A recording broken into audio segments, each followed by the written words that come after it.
Gary's rebuttal was good, but not good enough. Gary is right about my first point. I did not prove with 100% certainty that minds are impossible without a physical component. No one can do that. We simply don't know enough about the mind and the brain yet. So why did I bring it up? If you recall the introduction to this debate, our moderator Jason read that this debate was predicated on our acceptance of Plantinga's modal ontological argument.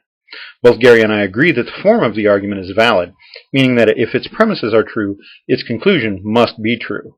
Where we disagree is on the truth of its premises. Specifically, the premise that asserts that it is possible that God exists. Plantinga's argument uses modal logic, and in modal logic, to say that something is possible is to say that it really is true in some possible world. In other words, it cannot be impossible, which would mean that it is true in no possible worlds. This is why we are debating the coherence of the idea of God. If God is incoherent, then God cannot exist in any possible world. This would falsify the premise in Plantinga's argument, and thus his argument would fail to prove its conclusion. But showing the idea of God to be impossible is not the only way to falsify the premise. Remember that the premise means that God cannot be impossible, since it asserts that God must exist in at least one possible world. But if, as I argued, it may be the case that minds need a physical component, that possibility alone renders Plantinga's premise false.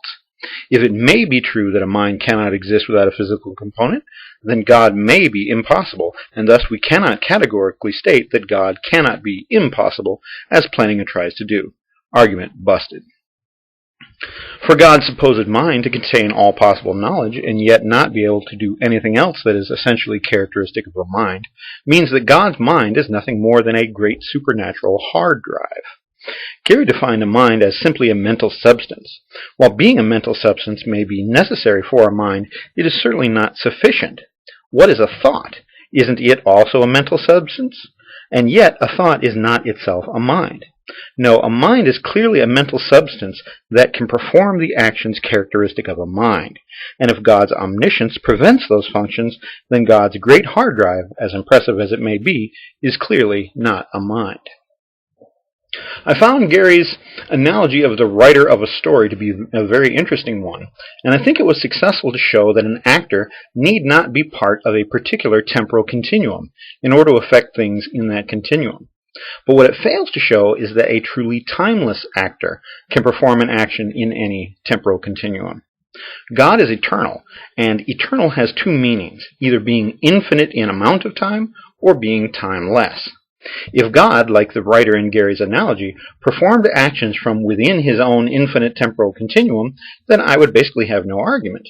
But God cannot fall under this first definition of eternal for a reason that Gary knows all too well. You cannot have an infinite amount of time stretching into the past.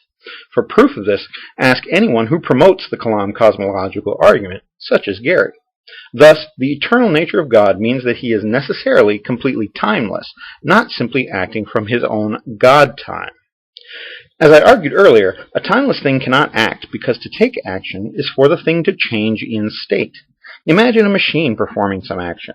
In order to perform that action, the machine must change its internal state as well as changing the state of things external to it. Imagine further that you can magically stop time for the machine. The machine is now timeless. Can it change in state? No. Can it perform its previous action? No. All it can do is exist timelessly and inertly. We don't have such a magic power, but there are other timeless things that we can examine. For example, numbers and mathematical relationships are timeless, non-physical things. Being timeless, they cannot change in state. Being timeless, they also cannot act in any way. God is exactly the same in this sense. Gary argued that by giving even a hypothetical case where an action is both just and merciful, it proves that there is no contradiction between the two. While this is technically true, it is also true that there cannot possibly be such a case, because justice and mercy contradict each other, not by accidental qualities, but by definition. X and Y may or may not contradict each other depending on particular examples, but X and not X must contradict each other by definition. As I showed earlier, if justice is X, mercy must necessarily be not X. In the particular case for Jesus' sacrifice, If we assume that humans deserved both death and hell, then God's plan for escaping it is certainly merciful. But it is not just because it does not give us what we deserve. If Jesus paid a sin debt for us that he did not personally owe, then again, while that is certainly merciful, it is by definition unjust. To say that God's perfect justice can be satisfied by an injustice, no matter how merciful, is itself injustice, and thus God's justice cannot be perfect. Finally, Gary argues that being human and being God are not contradictory, but are subcontrary to each other. This means that a rational, intelligent being must be either human or God, or both, but can't be neither. Gary does this apparently by defining human differently than I do. I'd said that the essential qualities of being human include being limited, being imperfect, and being bound by physicality. That's what makes us humans and not gods. But strangely, Gary does not agree with this. But that's okay, because we did agree at the beginning of this debate what it means to be God. God is non-physical, non-temporal, etc. Because being physical, temporal, etc. is a limitation, a non-perfection, and God supposedly contains all perfection. If Jesus was physical or temporal, etc., then in that sense, Jesus was also not God. And to be God and not God is a contradiction.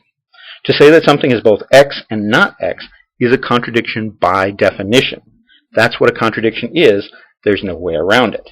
Thank you.